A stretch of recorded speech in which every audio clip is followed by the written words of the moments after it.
Again आप सबका स्वागत है हमारे एक नए लेक्चर में हिस्ट्री ऑन अर्थ के the Harappan civilization. Harappan civilization जिसे हम इंडस वैली सिविलाइजेशन या आज के समय एक one of the debatable idea के तौर पे इंडस सरस्वती सिविलाइजेशन के तौर पे भी हम जानते हैं। इसका एक रफ टाइम लाइन अगर हम देखें तो अप्रॉक्सीमेट माना जाता है 4000 से लेके 1600 BC के अप्रॉक्सीमेट में ये पूरा ओवरऑल सिविलाइजेशन रहा है।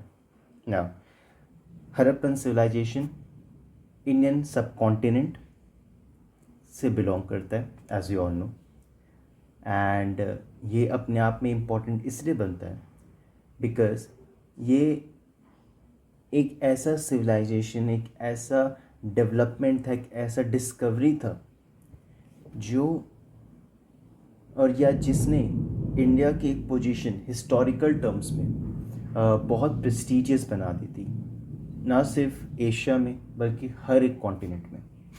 क्यों? अगर मैं थोड़ा सा इसको बैकग्राउंड में लेकर जाऊँ तो हमें ये पता है कि 3 प्रोमिनेंट सिविलाइजेशंस एग्जिस्ट करते थे इस पर्टिकुलर टाइम फ्रेम के अंदर। उसमें आपके आते हैं मेसोपोटामियन सिविलाइजेशन, उसमें आते हैं हमारे Egyptian civilization and then the Indus valley civilization. ना इस पूरे टॉपिक पे डीपली अंदर जाने से पहले हमें ये चीज़ समझना बिल्कुल ज़रूरी है कि ये सिविलाइजेशन और कल्चर जिसके बारे में मैंने रेफरेंसेस प्रीवियस लेक्चर्स में दिया है, डिफरेंस क्या होता है इनके बीच में।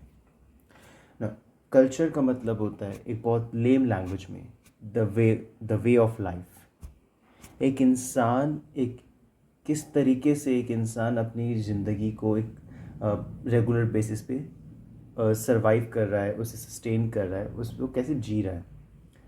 फॉर एग्ज़ाम्पल मैं एक पर्टिकुलर कम्युनिटी से बिलोंग करता हूँ, मैं एक पर्टिकुलर लोकेशन से बिलोंग करता हूँ, एक अर्बन सेंटर से बिलोंग करता हूँ, मैं एक पर्टिकुलर रिलीजन से बिलोंग करता हूँ, मैं एक पर्टिकुलर कास्ट से बिलोंग करता हूँ, मैं एक पर्टिकुलर कल्चर से बिलोंग करता हूँ। इसका मतलब क्या है? मेरी एक स्पेसिफिक लैंग्वेज होगी। मान लेते हैं मैं एक ऐसे ऑर्थोडॉक्स फैमिली से बिलोंग करता हूँ जहाँ पर लड़कियों को घर के बाहर जाना भी अलाउड नहीं, जहाँ पे उनकी रिस्पेक्ट नहीं होती, उनके डिसीजंस की रिस्पेक्ट नहीं होती, और मैं उस चीज़ को बचपन से देखता आ रहा हूँ।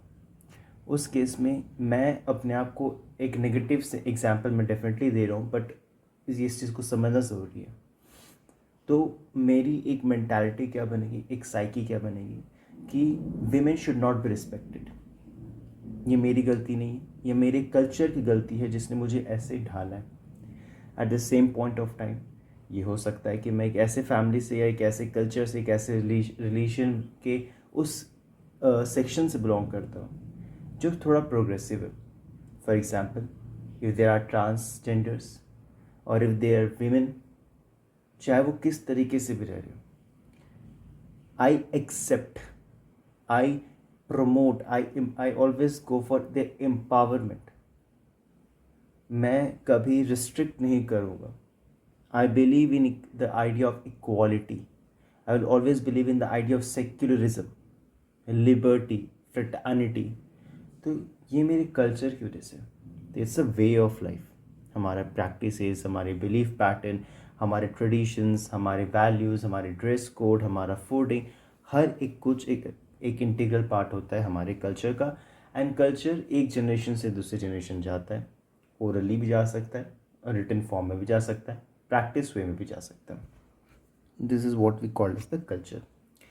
नाउ जब हम बात करते हैं हमारे सिविलाइजेशन के एस्पेक्ट पे, तो सिविलाइजेशन क्या होता है? सिविलाइजेशन कल्चर का एक एडवांस स्टेज होता है। सिविलाइजेशन अगर हम इंडियन सिविलाइजेशन की बात करें या फिर इंडिया में हम सिविलाइजेशन की बात करते हैं तो ऐसा माना जाता है कि हमारे पास आज तक सिर्फ एक लिमिटेड एविडेंस के तौर पे सिर्फ इंडस वैली सिविलाइजेशन ही देखने मिला। तो इसका मतलब है कि सिविलाइजेशन एक ऐसा एक्सट्रीम पॉइंट होता है जहाँ पे शायद हर एक स्टेट, हर एक सोसाइटी नहीं पहुँच पाती है। कुछ बेसिक एलिमेंट्स होते हैं और दो कई सारे एलिमेंट्स होते हैं, इन्यूमरेबल एलिमेंट्स हो सकते हैं, एंड आपकी थिंकिंग के बिलोंग के अंदर के अकॉर्डिंग भी उसमें डेफिनेशंस वैरी कर सकते हैं. बट एक इन जनरल मैं बताने की कोशिश करूँ to provide you more clarity about the idea of civilization. तो सिविलाइजेशन में हमेशा अर्बनाइजेशन होता है. Now what is urbanization? तो अर्बनाइजेशन को समझने से पहले हमें अर्बन और रूरल के बारे में समझना ज़रूरी है. तो ले मैन लैंग्वेज के टर्म्स में रूरल एरिया जहाँ जो कि गांव का रीजन होता है. इट्स नॉट एग्जैक्टली गांव, कुछ उसमें भी डिफ्रेंशिएशन फैक्टर्स होते हैं, डिफाइनिंग फैक्टर्स होते हैं, बट रूरल एरिया होता है उसे हम गांव के तौर पे देख सकते हैं. अर्बन एरिया वो जो गांव नहीं है, यानी कि वो एरिया जहाँ पे मेजॉरिटी जो पॉपुलेशन है वो एग्रीकल्चर एक्टिविटी में इन्वॉल्व नहीं है. ठीक है, other than agriculture activity, life stock और या फिर एग्रीकल्चर अलाइड एक्टिविटीज़ के बियॉन्ड काम कर रहे हैं, तो वहाँ पे हम अर्बन सेंटर्स में बेसिकली होते हैं. कई सारे और भी चीज़ें होती हैं जो कि डिफाइन किया जाता है डिफरेंट डिफरेंट कंट्रीज़ के अकॉर्डिंग. एग्जाम्पल इंडिया में सेंसस 2011 के हिसाब से भी यहाँ पर डिफाइन करा गया. That is urbanization. So urbanization is a process जहाँ पर हमें ये देखने मिलता है कि जो कम्युनिटी है, जो पॉपुलेशन है हमारी, वो किस तरीके से रूरल इकोनॉमी से शिफ्ट करके अर्बन इकोनॉमी में ट्रांसफ़र कर रही है, माइग्रेट कर रही है. उसका एक बहुत बड़ा कारण हो सकता है लाइवलीहुड की वजह से, उसका बहुत बड़ा कारण हो सकता है स्पेशलाइजेशन की वजह से, या बेटर अर्निंग और possibilities of better livelihood definitely. तो कई सारे फैक्टर्स इसमें इन्वॉल्व हो सकते हैं. अर्बनाइजेशन एक इम्पॉर्टेंट एलिमेंट है. सेकेंड इम्पॉर्टेंट एलिमेंट आता है uniformity in the structure. Harappan civilization की अगर हम बात करें तो ये बहुत ज़्यादा पॉपुलराइज हुआ, और हमें बहुत स्टार्टिंग से, अगर हम एन में भी देखते हैं, क्लास 6, 7, 8 से ही शुरुआत हो जाती है. तो एक बहुत कॉमन थीम या फीचर जो हमें देखने मिलता है वो आता है इनके टाउन प्लानिंग. फॉर एग्ज़ाम्पल इनका स्ट्रीट जो हमें स्टार्टिंग से देखने मिला है, जिसमें आता है कि वो एक काइंड ऑफ 90 डिग्री पे इंटरसेक्शन कर रही है. ड्रेनेज सिस्टम या फिर ग्रेनरीज या फिर the idea of grid path जो मोहनजोदड़ो में देखने मिलता है. सो ये कहीं ना कहीं बताता है किस तरीके से यूनिफॉर्मिटी है. यूनिफॉर्मिटी इसका मतलब है कि वो हर एक इम्पॉर्टेंट साइट. सबसे इम्पॉर्टेंट बात क्या है हड़प्पन सिविलाइजेशन में या इंडस वैली सिविलाइजेशन में, सबसे इम्पॉर्टेंट बात क्या है कि यहाँ पे 2000 से ज़्यादा साइट्स हमें मिले, एंड आज भी मिलते जा रहे हैं और फ्यूचर में भी मिलेंगे. उसका रीज़न ये है कि अभी तक हमने उसे पूरी तरह से एक्सप्लोर नहीं किया. हमारे इसकी एक्सटेंट पूरी तरह से हम नहीं बता सकते. अगर अभी मैं कहूँ कि इसका सदन एक्सटेंट दायमाबाद है तो इसीलिए है क्योंकि हमें अभी तक वहाँ मिले. पर रिसेंट एक्सटेंशंस के साथ तमिलनाडु में भी, मदुरई के रीजन के पास में भी हमें कई सारे साइड से किलड़ी का देखने को मिला है. तो इसका मतलब है कि सदर्न एक्सटेंट भी और डीप हो सकता है फ्यूचर में जाके, शायद रिसर्चेस के बाद हमें पता चले. तो ये चीज़ें हैं. ठीक है, अब यूनिफॉर्मिटी में यहाँ पे आ रहा था. इसका मतलब होता है जैसे पब्लिक बिल्डिंग्स हो गए या फिर डिफरेंट डिफरेंट आपके फीचर्स हो गए, तो वो सब में एक समानता देखने मिलती है. तो ये भी एक इम्पॉर्टेंट एलिमेंट है सिविलाइजेशन का. अब सबसे ज़्यादा एक कॉमन डिबेट रहा है स्कॉलर्स के बीच में, उसका एक कंक्लूडिंग फैक्टर ये रहा कि यूनिफॉर्मिटी कभी भी एक पर्टिकुलर सोसाइटी में तभी एग्जिस्ट करेगी जब आपके पास एक सेंट्रलाइज्ड अथॉरिटी होगी, एक मोनार्की होगी या एक काइंड ऑफ सेंट्रलाइजेशन होगी. जिसका मतलब है कि सारा पावर किसी एक पर्टिकुलर इंडिविजुअल या एट मैक्स ऑलिगार्क्स यानी कि कुछ limited number of population number of people के पास सेंट्रलाइज्ड होगी, कॉन्सेंट्रेटेड होगी. तभी जाके यूनिफॉर्मिटी पॉसिबल है, अदरवाइज पॉसिबल नहीं है. तो ये भी एक इम्पॉर्टेंट फीचर आता है. और फिर सिविलाइजेशन के एक और दो इम्पॉर्टेंट फीचर आते हैं जिसको हम देख सकते हैं सेफ्टी और पीस के तौर पे. Safety, security and peace. इसका मतलब है कि अगर हम सिविलाइजेशन को एक पूरी तरह से ग्रोथ फैक्टर के तौर पे देखें, एक एक्सट्रीम पॉइंट पे देख रहे हैं, तो यानी कि इंसान एक जो सोसाइटी का एक एलिमेंट है, जिसे हम एक इम्पॉर्टेंट टर्म्स में बात करें तो सब अर्टन एलिमेंट की हम बात करते हैं, तो डेफिनेटली वो वहाँ पे खुश है. वहाँ पे स्टेट इंश्योर कर रहा है कि उनके पास सेफ्टी है, सिक्योरिटी है और सब कुछ शांति से रह रहे हैं. अगर हम ओवरऑल हड़प्पन सिविलाइजेशन को देखते हैं तो हाँ, हमें ऐसे एविडेंसेस देखने मिलते हैं. इफ्सो फैक्टो कई सारे अदर भी चीज़ें हैं जो इन बिटवीन अगर हम देखने की कोशिश करें तो समझ में आते हैं, वेरिएशंस होते हैं, but to a larger extent. Civilization के जो बेसिक एलिमेंट्स, जो बेसिक फीचर्स होते हैं वो हमें यहाँ पे देखने को मिलते हैं, and that is the reason हमें इस कह सकते हैं कि ये एक सिविलाइजेशन था। नाउ हड़प्पन सिविलाइजेशन, हम सबसे बड़ी बात यहाँ पे एक और क्वेश्चन इंपॉर्टेंट रेज करता है कि हड़प्पन सिविलाइजेशन कहना सही रहेगा, या इंडस वैली सिविलाइजेशन कहना सही रहेगा, या इंडस सरस्वती सिविलाइजेशन कहना सही रहेगा। Again is a matter of great debate among the historians, among the scholars, exactly इसे क्या बोलना चाहिए। I am gonna like again use करूँगा मैं हड़प्पन सिविलाइजेशन। उसका बहुत बड़ा रीज़न ये है कि सबसे पहला साइट जो डिस्कवर हुआ था वो हड़प्पा ही था, and that is the reason on the banks of river Ravi, and that is the reason मैं हमेशा ये बोलूँगा हड़प्पन सिविलाइजेशन, क्योंकि हम स्कॉलर्स भी कई सारे मानते हैं कि जो पहला साइट डिस्कवर हुआ था उसके बेसिस पे नाम होना चाहिए। तो ये जो 3 स्टेजेस है आपका हड़प्पन सिविलाइजेशन का, वो बेसिकली डिवाइड होता है pre Harappa, mature Harappa and the post Harappa और द लेट हड़प्पा। तो प्री और पोस्ट हड़प्पा बेसिकली कल्चर होते हैं, कल्चर, उन्हें कल्चर कहा जाता है। क्यों? बिकॉज उनमें सारे वो एलिमेंट्स नहीं थे, कुछ फ्रिंज एलिमेंट्स हो सकते हैं, बट सारे एलिमेंट्स जो सिविलाइजेशन में होने चाहिए वो प्री हड़प्पा और पोस्ट हड़प्पा में देखने को नहीं मिलते हैं। मैच्योर हड़प्पा जो कि 2500 से लेकर 1900 और सम बुक्स में से 1600 तक एक्सटेंड कर जाते हैं, तो वहाँ पे जो एक्सटेंड करते हैं तो डेफिनेटली वहाँ पे सिविलाइजेशन एग्जिस्ट करता था। तो ये चीज़ है जिसकी बेसिस पे हम बात करते हैं। अब सबसे इम्पोर्टेंट चीज़ क्या है, इससे पहले हमने चैप्टर में बात करी थी, वो था Chalcolithic period. Chalcolithic period pre Harappan period की तरफ से देखते हैं, प्री हड़प्पन चालकोलिथिक एज ना, प्री हड़प्पन चालकोलिथिक एज। क्योंकि सबसे बड़ी बात है, मैंने हर बार बोली और अभी भी मैं इस बात को रिपीट करूँगा कि किसी भी पीरियड को हम बेसिकली एक सिंगल डोमेन में नहीं बांट सकते हैं। इसका मतलब ये है कि अगर पहले हमारा चल रहा था पैलोलिथिक पीरियड, फिर हमारा आया मेसोलिथिक पीरियड, फिर हमारा आया न्यूलिथिक पीरियड, फिर हम कहते हैं हमारा आया Chalcolithic period. I am talking about the नदर इंडिया, सदर इंडिया की बात नहीं कर रहा। तो यहाँ पर इसका बिल्कुल ये मतलब नहीं है कि ये पीरियड और इस पीरियड के बीच में, या फिर इस पीरियड और इस पीरियड के बीच में, अगेन इस पीरियड एंड इस पीरियड के बीच में एक वाटर टाइट कंपार्टमेंट है, ऐसा कभी नहीं हो सकता है। ये सारे पीरियड्स अपने आप में ओवरलैप करते हैं, ओवरलैपिंग पीरियड्स होते हैं, and that is the reason जब हम चालकोलिथिक पीरियड की बात करते हैं और हड़प्पन पीरियड की बात करते हैं तो वो भी ओवरलैप करते हैं, and that is the reason मैंने प्रीवियस चैप्टर में बोला था pre Harappan chalcolithic age, and this is the Harappan period. तो ये एक बहुत बड़ा फैक्टर है जो उसको डाउट क्लियर करने के लिए इम्पोर्टेंट था समझाना ना। यहाँ पे ये क्लियर होता है। उसके बाद सबसे इम्पोर्टेंट चीज़ क्या है, थोड़ा एक टाइमलाइन समझना ज़रूरी है किस तरीके से। ऑल्दो टाइमलाइन अगर हम बात करने की कोशिश करेंगे तो वो अपने आप में एक बहुत एक्सटेंसिव है, बिकॉज अभी तक रिसर्च 2023 तक हमारे अभी तक रिसर्चेस चल रहे हैं। तो इसका मतलब है कि हमारे पास 1921 जहाँ पहला साइट डिस्कवर हुआ, बट उससे पहले 1837 से ये सीरीज शुरू हुआ था जो अभी तक चला आ रहा है, आगे भी चलता रहेगा। तो कहीं ना कहीं अपने आप में एक बहुत बड़ा और एक बहुत ही आई वुड से सक्सेंट डिस्कशन इसमें बहुत रिक्वायरमेंट है। तो इसके बारे में अगर मुझे फ्यूचर में टाइम मिलता है तो डेफिनेटली हम करने की कोशिश ज़रूर करेंगे। तो पहला क्या होता है, 1837 का समय था। थोड़ा सा मैं इसे कहानी के तौर पे बताने की कोशिश करता हूँ to make it more understandable for you. होता क्या है, एक कहानी के तौर पे देखते हैं।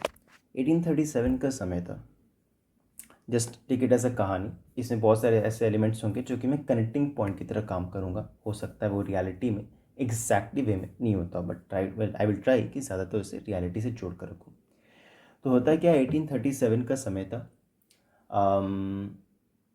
तो चार्ल्स मैसन एक इंजीनियर थे ब्रिटिश ईस्ट इंडिया कंपनी के, वो घूम रहे थे।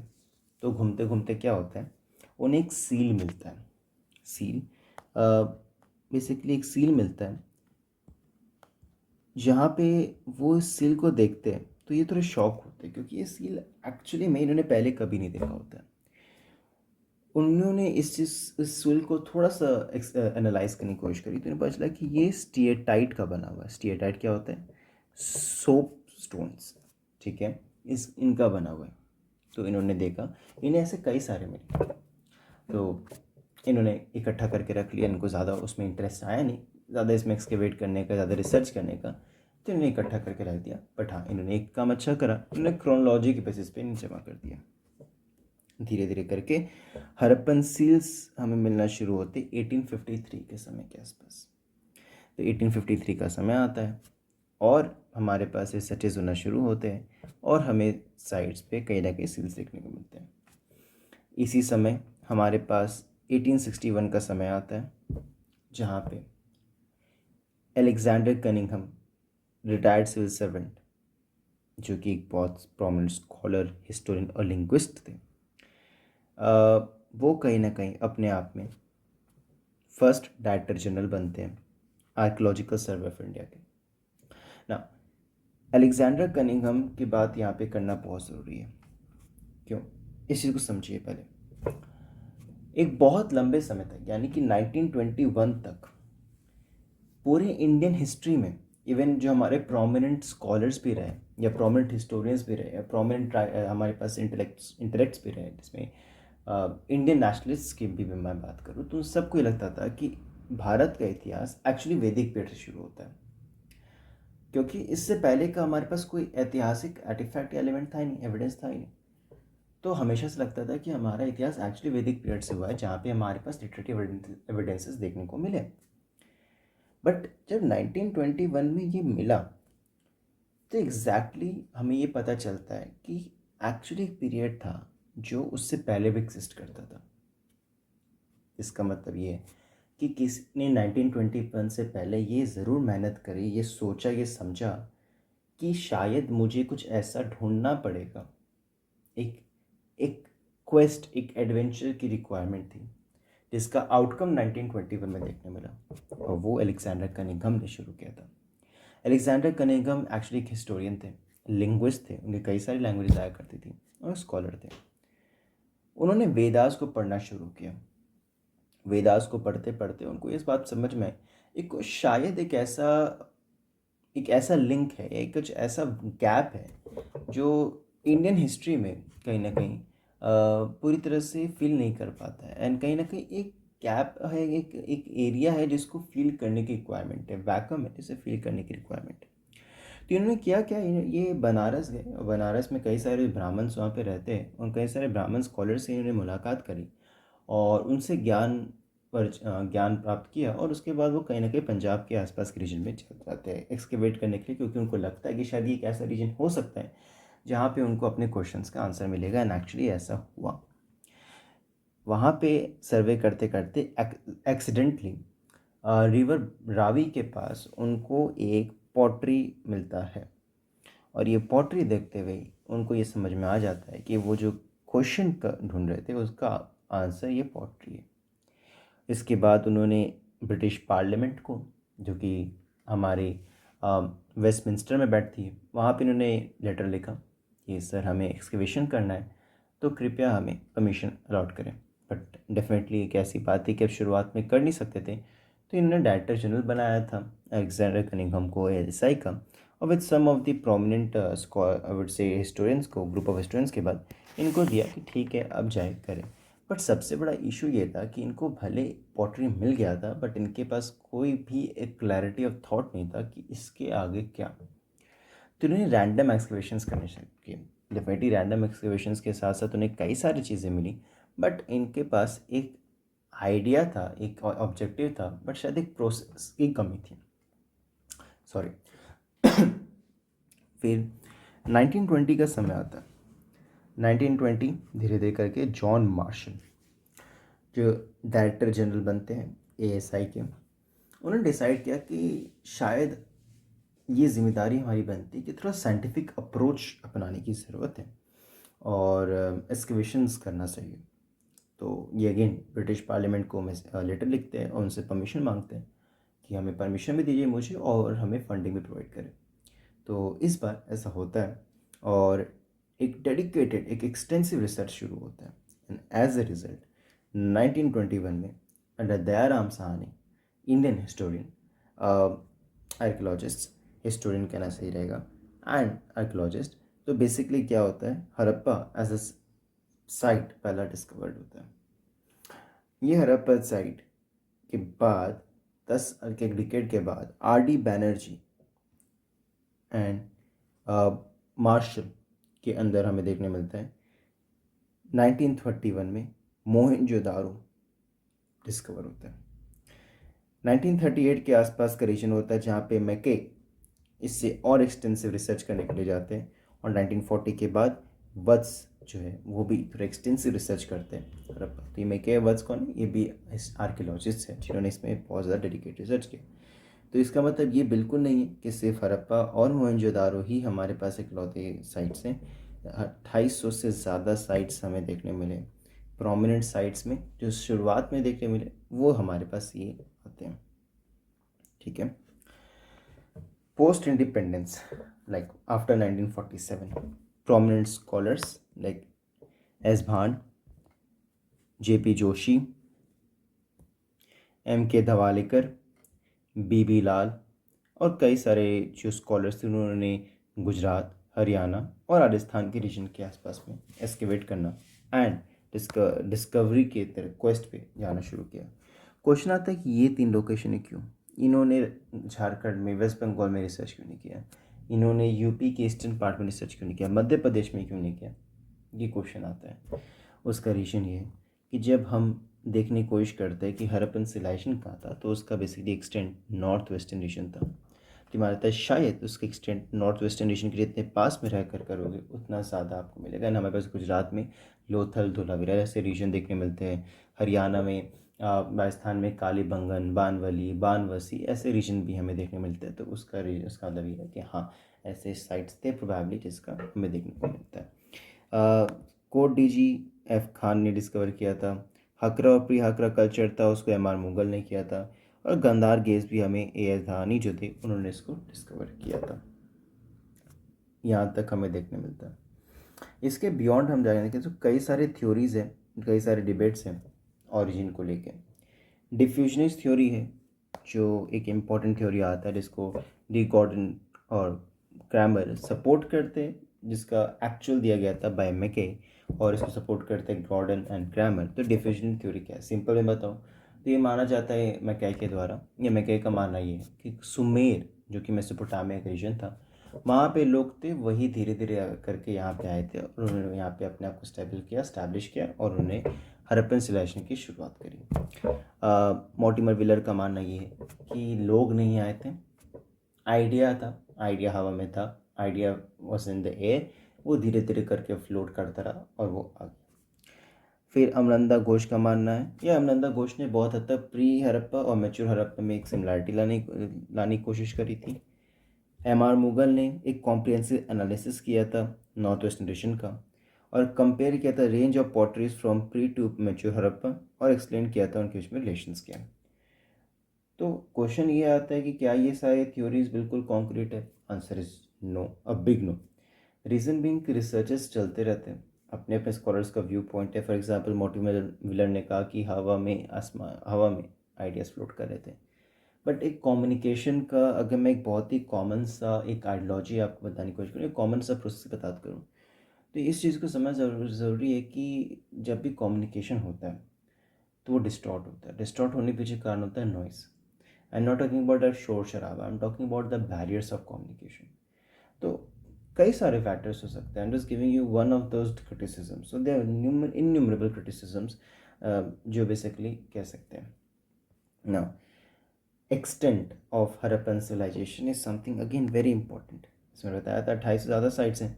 ब्रॉडली माना जाता है कि अभी तक देखें तो कश्मीर में मांडू नदन मोस्ट एक्सटेंट है, ईस्टर्न मोस्ट एक्सटेंट है आलमगीरपुर जो कि उत्तर प्रदेश में है, दायमाबाद महाराष्ट्र में वहाँ देखने मिलता है, शुक्तागेंडोर पाकिस्तान में वेस्टर्न मोस्ट है, नॉर्थ वेस्टर्न में शॉटुगई में भी अफगानिस्तान में शॉटुगई देखने मिलता है जो कि नॉर्थ वेस्टर्न रीजन में देखने मिलता है। शॉटुगई इंपॉर्टेंट इसलिए बनता है, और दो सारे साइट्स इंपॉर्टेंट है, बट शॉटुगई इंपॉर्टेंट होता है बिकॉज यहाँ पे एक बहुत इंपॉर्टेंट हमारे पास प्रीशियस स्टोन देखने मिलता है, इसका नाम है लैपिस लजूली। तो ये हमें यहाँ से देखने को मिलता है। नाउ हमें पहले से हम बात कर रहे थे इंदस। अब इंदस क्या है? इंदस बेसिकली एक ऑल ओवर कह सकते हैं एक रिवर सिस्टम है, ड्रेनेज सिस्टम है, जो आपका बोकारचू ग्लेशियर के पास से ओरिजिनेट करता है और धीरे धीरे करके आपका इंडिया में एंटर करता है और जास्कर और लद्दाख के बीच से जो आपका एक पूरा रेंज है उसके बीच से आपका होते हुए पाकिस्तान में घुसता है एंड इवेंचुअली आपकी अरेबियन सी में जाके ड्रेन आउट करता है। तो ये पूरा पैसेज है, इसमें कई सारे आपके राइट बैंक ट्रिब्यूटरीज है, कई सारे आपके लेफ्ट बैंक ट्रिब्यूटरीज है। तो ये चीज़ समझना ज़रूरी है। ये आपका एक प्रॉपर ट्रैक है जो कि इंदस नदी का है। जैसे इसमें अगर मैं बात करने की कोशिश करूँ तो आपको न्यूब्रा देखने मिलेगा, शोक देखने मिलेगा, गिलगित देखने मिलेगा ईस्टर्न साइड में। वेस्टर्न साइड देखें तो जस्कार, फिर आपको देखने मिलेगा सोहान, आपको देखने मिलेगा चिनाब, झेलम, आपको देखने मिलेगा रवि, सतलज।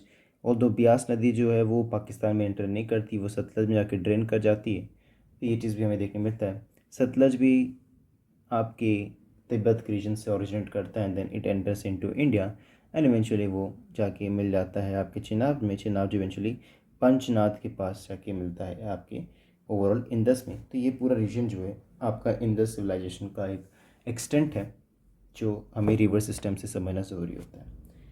अब क्वेश्चन हमारे पास आता है, इंदस के पास ही क्यों, या इसके सिस्टम के पास क्यों? तो मैंने पहले ही बताया था, मैं भी बताता हूँ कि कोई भी सिविलाइजेशन, एक जो आपका डिफ्यूजन का एक थ्योरी मैंने पहले भी आपको बताया था, वो हमेशा आता है कि आपका कभी भी पानी के स्रोत से 10 किलोमीटर के मैक्सिमम रेंज में ही डिफ्यूजन होता है, उसके बाद नहीं होता है। क्यों? Because water is one of the most important या most essential component for the that is required for a human to survive और for an animal to survive. तो इसी वजह से हमें देखने मिलता है, क्योंकि पानी होने की वजह से इतना ज़्यादा आपका रिवर एक्सटेंसिव नेटवर्क होने से यहाँ पे से आपके जो सेडिमेंटेशन है वो भी ज़्यादा है। Sedimentation and then the quality of the soil is so fertile कि यहाँ पे एग्रीकल्चर करना बहुत ईजी था। And that is another reason कि सरप्लस प्रोडक्टिविटी वजह से एक्सटेंसिव ट्रेड भी कर पा रहे थे, क्योंकि इतना ज़्यादा एक्सटेंसिव आपका रिवर सिस्टम था इंटरकनेक्टेड। तो आपका ट्रेड रूट जो है वो भी डेवलप था, ना सिर्फ internal trade route in terms of land but also with the terms of I would से रिवर सिस्टम। तो उसके थ्रू भी आपका ये एक्चुअली हो पा रहा था। उसके बाद देखें तो हमारे पास, क्योंकि कई सारे मार्केट्स थे, वो भी हमारे पास डेवलप कर रहे होंगे धीरे धीरे करके, तो इवेंचुअली हमें महाजनपद एक पीरियड में भी बाद में जाके देखने को मिल जाता है। तो that is something very important ना, ये चीज़ इंपॉर्टेंट है। वेल, महाजनपद में घुसना शायद अभी गलत था, बट हाँ, एक मतलब ये था मेरा कि ट्रेड रिलेशनशिप था और ट्रेड रूट के बढ़ने की वजह से डेफिनेटली एक kind of interconnectedness economic activity में देखने को मिल जाता है। 6 इम्पॉर्टेंट कैपिटल्स हमें जो देखने मिलते हैं वो डेफिनेटली हमारे पास है हड़प्पा जो कि रावी नदी के बैंक्स पे, मोहनजोदड़ो जो कि इंदस नदी के बैंक्स पे, चानूदारो जो कि आपका एक इम्पॉर्टेंट कह सकते हैं अगेन इंदस नदी के बैंक्स पे, कालीबंगन जो कि घाघर नदी के बैंक्स पे, बानवली जो कि सरस्वती नदी के बैंक्स पे, एंड लोथल जो कि बोगावो नदी गुजरात में उनके बैंक्स पे। तो ये कुछ इंपॉर्टेंट कैपिटल्स हैं। और कैपिटल में क्या फीचर्स होते हैं वो चीज़ समझना ज़रूरी है, क्योंकि अगर मैं ये बोलता हूँ कि ये सारे 6 इंपॉर्टेंट कैपिटल्स हुआ करते थे तो कुछ डेफिनेटली कुछ एलिमेंट होगा जिसकी वजह से मैं बाकियों को नहीं कह रहा, उससे रीज़न होगा। सो फॉर एग्ज़ाम्पल अलादीनो, मैं उससे नहीं कह रहा। फॉर एग्ज़ाम्पल धोलावीरा, फ़िलहाल मैंने उसे ऐड नहीं किया है। फॉर एग्ज़ाम्पल आलमगीरपुर, मैंने उसे ऐड नहीं किया है। फॉर एग्ज़ाम्पल कोट डीजी, मैंने उसे ऐड नहीं किया है। एंड कई सारे और भी है जिसे मैंने ऐड नहीं किया। तो क्या फ़ीचर्स थे? तो कैपिटल जो भी था वहाँ पे डेफिनेटली पॉपुलेशन की प्रेजेंस ज़्यादा हुआ करती थी। अब हमें तो नहीं पता कि प्रेजेंस कैसे होगी, पॉपुलेशन कितनी ज़्यादा, बिकॉज हम तो उस टाइम पे थे नहीं।